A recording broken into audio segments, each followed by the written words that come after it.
अस्सलाम वालेकुम एवरीबॉडी। सब जानते हैं कि यूएई का सीज़न ऑन हो चुका है। यहाँ पे ढेरों बिजनेस अपॉर्चुनिटीज़, जॉब्स और बेशुमार अपॉर्चुनिटीज़ होंगी, इन्वेस्टर्स के लिए भी, बिजनेस ऑनर्स के लिए भी और जॉबियंस के लिए भी। बट मसला यहाँ आता है कि यूएई ने रिस्ट्रिक्ट कर दिया है बहुत सी जगहों पर पाकिस्तानी वीज़ास को। आखिर इसकी वजह क्या है? आज की हम इस वीडियो में यही बात डिस्कस करेंगे तफसील के साथ कि ऐसी कौन सी गलतियां, ऐसी कौन सी रीजंस हैं जिसकी वजह से पाकिस्तानीज को ऑलमोस्ट एवरी कंट्री रिस्ट्रिक्ट करता जा रहा है रिगार्डिंग वीजास। वीडियो के पहले हिस्से में हम सब रीजंस और प्रॉब्लम्स डिस्कस करेंगे जिसकी वजह से पाकिस्तानीज के वीजा बैन किए जा रहे हैं, और वीडियो के दूसरे हिस्से में हम डिस्कस करेंगे अब इसका हल क्या है, अब इसका सोल्यूशन क्या है, कैसे हम यूएई आ सकते हैं और कैसे हम सरवाइव कर सकते हैं और कैसे हम जॉब ले सकते हैं इन हालात में भी। और अगर आपने कोई भी क्वेश्चन, कोई भी क्यूरी मुझसे पूछनी हो तो आप मुझसे कमेंट सेक्शन में पूछ सकते हैं। पहला सवाल तो ये उठता है कि पाकिस्तानीज यूएई का इंतखाब क्यों करते हैं जब वो बिजनेस या जॉब के बारे में सोचते हैं। सब ये जानते हैं कि यूएई की इकोनॉमी पिछले कई सालों से बूम कर रही है, इकोनॉमी स्टेबल है और इनकम टैक्स फ्री है, जिसकी वजह से ये सबसे बड़ी अट्रैक्शन है बिजनेसेस के लिए भी, इन्वेस्टर्स के लिए भी और सबसे बड़ी बात जॉबियंस के लिए भी। और जहां पाकिस्तान की इकोनॉमी स्टेबल नहीं है वहां पे मुद्दा ये आता है कि जहां पहले लोग ये सोचते थे 2020 से 2022 में जितने पैसे दिरहम्स में जाके यूएई में कमाएंगे उतने हम ऑलमोस्ट इधर स्ट्रगल करके कमा लेंगे, बट हालात दिन ब दिन जैसे डिक्लाइन गए और जैसे दिरहम्स का रेट ऊपर गया उसके बाद से पाकिस्तानीज को यहाँ आना और ज्यादा अट्रैक्टिव लगा। एक बड़ी तादाद यहाँ आने लगी कमाने के लिए। एक मजदूर तबका, नॉर्मल से नॉर्मल पर्सन भी 1500 से 2000 दिरहम कमा लेता है। और एक जो बड़ी वजह है, फैक्ट्रीज में उनको खाना भी मिल जाता है कंपनीज की तरफ से और रिहाइश। तो वो ये सोचते हैं कि मैं 1.5 से 2 लाख अपने घर वालों को भेज सकता हूँ, जिसकी बिना पे यहाँ पे पाकिस्तानी लेबर तबका बहुत आता है जो यहाँ पे आके एज ए ड्राइवर्स काम करते हैं, एज ए डिलीवरी बॉयज काम करते हैं और एज अ पैकेजिंग वगैरह का काम करते हैं, जो 2500-3000 तक भी आपको काम मिल जाता है विदाउट एनी स्किल। इस पर भी आगे चल के बात करते हैं कि विदाउट स्किल इस इकोनॉमी में आके आप कितनी मुश्किल फेस करनी पड़ती है और कैसे कुछ बिजनेस ऑनर्स आपको एक्सप्लॉइट भी कर सकते हो और कैसे आपने इस चीज से बचना है। हर पाकिस्तानी ये सोचने लगा कि यूएई करीब है, 2 घंटे की फ्लाइट है, 2 से 3 घंटे में हम अपने घर पहुंच जाएंगे, फासला कम है, मुस्लिम कंट्री है, जिसकी वजह से पाकिस्तानी बहुत बड़ी तादाद में यहाँ मौजूद है। लेकिन पिछले कुछ अरसे से यूएई पाकिस्तानी के वीजा बैन कर रहा है। आखिर क्यों? क्या ऐसी रीजंस हुई? यूएई की गवर्नमेंट पाकिस्तानी समेत बाकी सब कंट्रीज का जो यहाँ इलीगल रह रहे थे उनको क्रैक डाउन कर रही है, and specially why Pakistanis are getting their visas rejected. सबसे बड़ी प्रॉब्लम जो यहाँ मुझे देखने को मिल रही है, मैं खुद ये चीज विटनेस कर रही हूँ यहाँ पे, बैगर माफिया। आप जहाँ भी जा रहे हैं, जिस भी मुल्क में जा रहे हैं, वहां मांगने पहुंच रहे हैं। आखिर क्यों? Why you are not getting skills? Skills के बगैर आपकी क्या वैल्यू है, क्या वर्थ है? आप क्या करते हैं? आप विजिट वीजा लगवा कर आते हैं, आप सोचते हैं वहां जाके जॉब ढूंढ लेंगे, बट आपके पास अगर कोई स्किल नहीं है, कोई हुनर नहीं है, कोई एजुकेशन नहीं है, तो ये बात आप अपने जहन से निकाल दें कि यहाँ पे आपको रखा जाएगा। पहली बात, आपके पास स्किल होना जरूरी है। पैकेजिंग करके, डिलीवरी बॉय का काम करके आप यहाँ पे सरवाइव नहीं कर सकते, और जैसे तैसे आप कर भी जाएं, एक पॉइंट के बाद आपको ये बात रियलाइज होना शुरू हो जाती है कि मैं एक ऐसे वैशियस सर्कल में फंस चुका हूँ कि अब मैं आगे जिंदगी में कैसे बढ़ूंगा। This is not life. ये जो बेगर्स माफिया है जिन्होंने हमारी एक पाकिस्तानी शख्सियत को खराब किया हुआ है, जहां भी जाओ आप लोग भीख मांग रहे हो, ऐसे कैसे चलेगा? यूएई गवर्नमेंट जिस चीज से सबसे ज्यादा तंग आ रही है ना, ये मांगने वाले बढ़ते जा रहे हैं। क्यों? हम क्यों भीख मांग रहे हैं? क्यों स्किल्स नहीं ले रहे? सबसे बड़ी बात है, यूएई तंग आ चुका है इन बेगर्स को हटा हटा के, और जो इलीगल रह रहे हैं तो वो आगे आने वालों को वीजाज ही नहीं दे रहा ताकि पहले ये तो जाएं। एक इतने भिखारी भरे हुए हैं, फिर यहाँ पे इलीगल रह रहे हैं। आप बताएं, जब इतनी तादाद विदाउट स्किल एक इकोनॉमी पे बोझ बनेगी, एक उस कंट्री का क्या इम्पैक्ट जाएगा? उसके बाद वो आपको कैसे वीजाज देंगे? आप इस बारे में भी तो सोचो। फिर क्रिमिनल्स रिकॉर्ड्स आप कायम कर रहे हो, फ्रॉड आप कर रहे हो लोगों से। मैं इस वीडियो में 7 स्क्रीनशॉट्स आपको प्रोवाइड करूंगी, जिसको आप देख के अच्छी तरह अंदाजा लगा लोगे किस किस के साथ कितना कितना पाकिस्तानीज ने फ्रॉड किया। और उसके बाद वो as a whole Pakistani nation को गलत समझते हैं सिर्फ चंद फ्रॉड्स के लिए। एक तो ये भीख मांगेंगे यहाँ आके, दूसरा ये फ्रॉड करेंगे दूसरों के साथ, फ्रॉड करके एक तो गायब हो जाएंगे, तीसरा उधार मांगेंगे, उधार लेंगे और कभी वापस नहीं करेंगे आपको। ये इंसिडेंट्स तो मेरे हस्बैंड के साथ भी हो चुके हैं। अब आप मुझे ये बताओ कैसे पाकिस्तानीज पे ट्रस्ट किया जाए जब हम एज अ पाकिस्तानी पे ट्रस्ट नहीं करते रिगार्डिंग दिस। एक यूएई की गवर्नमेंट क्यों ट्रस्ट करेगी? जरा सोचिए इस बारे में, फिर मुझे कमेंट सेक्शन में बताएं गलत बोल रही हूँ।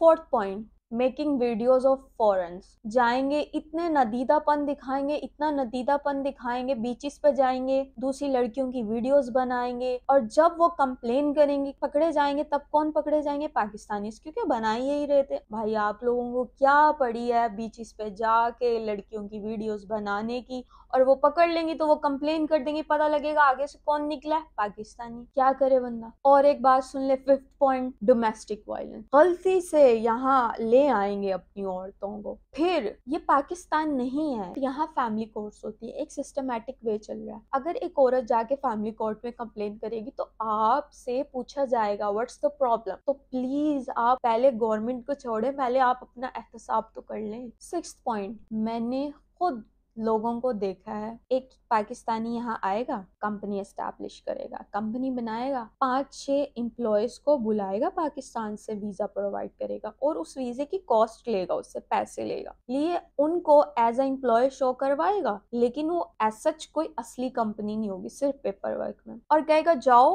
अपना काम ढूंढो तुम। अब वो बेचारे वीजा की कॉस्ट पे करके आएंगे, कहाँ रह रहे हैं, किस हाल में रह रहे हैं, किन झुग्गियों में रह रहे हैं, कोई हाल नहीं, खा रहे हैं नहीं खा रहे हैं कोई पता नहीं, जॉब ढूंढ रहे हैं, और ऊपर से सोने पे सुहागा उनके पास स्किल नहीं होगी करे, और पकड़े जाएंगे कि नहीं जॉब कर रहे, फिर डिपोर्ट होंगे, उनका वीजा की कॉस्ट जाया, उनकी आना यहाँ जाया, उनका टाइम जाया, क्यों? एक स्किल। अगर किसी तरह यहाँ पे रह भी गए और वही कंपनी ओनर फिर उनको लालच देगा, उनके नाम पे लोन्स निकलवाएगा बैंक से, और जब लोन्स निकलवा लेगा ज्यादा पैसे खुद रखेगा, 1-2 लाख उनको पकड़ाएगा, उनको वापस घर भेज देगा, और वो पूरी उम्र के लिए ब्लैक लिस्ट हो जाएंगे। और मोस्ट ऑफ द केसेस उनको पता भी नहीं होगा कि उनके नाम पे लोन लिया गया है और उनके साथ ये किया गया है। अभी तो चलो सिर्फ वो यूएई से ब्लैक लिस्ट होते हैं, क्योंकि अगले कुछ सालों में, विद इन 1 और 2, 1-2 साल में गोल्फ एक ऐसा वीजा लॉन्च करने वाला है जिसके बिना पे आप एक कंट्री के वीजा के थ्रू पूरे गल्फ कंट्रीज में ट्रैवल कर सकोगे। तो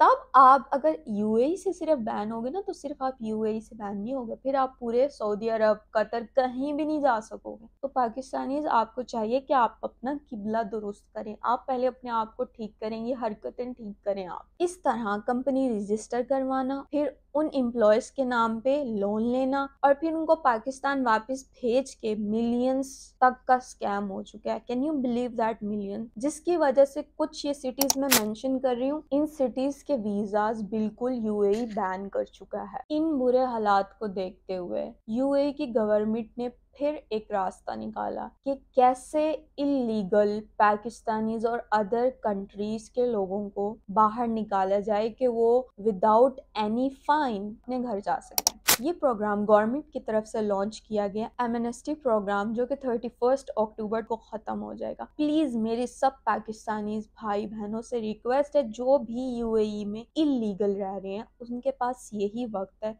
जाएं अपने आप को लीगल करवाएं। ये एक यूएई का बहुत अच्छा स्टेप है कि वो आपको 10-15 हजार का कोई फाइन नहीं लेंगे। 10-15 हजार दिरहम का जो फाइन आप पे लगता था, कोई फाइन नहीं लेंगे। वो आपको एक ट्रांजिट वीजा बना देंगे जिसके बिना पे आप घर जा सकते हैं। अगर आपके पास पैसे नहीं है तो वो आपको खुद वापस भेजेंगे, वो आपकी हेल्प करने के लिए बैठे हैं। तो प्लीज जाएं और अपने आप को लीगल करवाएं, और उसके बाद घर जाने के बाद वापस स्किल के साथ वापस यूएई में आए और अपना मुकाम खुद पैदा करें, but in a proper legal way. बहुत सी कंपनीज भी इस प्रोग्राम में शामिल है। अगर आपके पास जॉब नहीं है और आपके पास स्किल है तो वो आपको जॉब प्रोवाइड करेंगे, आपको वीजा देंगे। और अगर आप यहाँ पे इलीगल कोई जॉब कर रहे हैं तो आप अपने बिजनेस ऑनर, कंपनी ऑनर से बोलें कि वो आपको वीजा चेंज करके दे, आप अपने विजिट वीजा को कन्वर्ट करवाएं और यहीं रहे।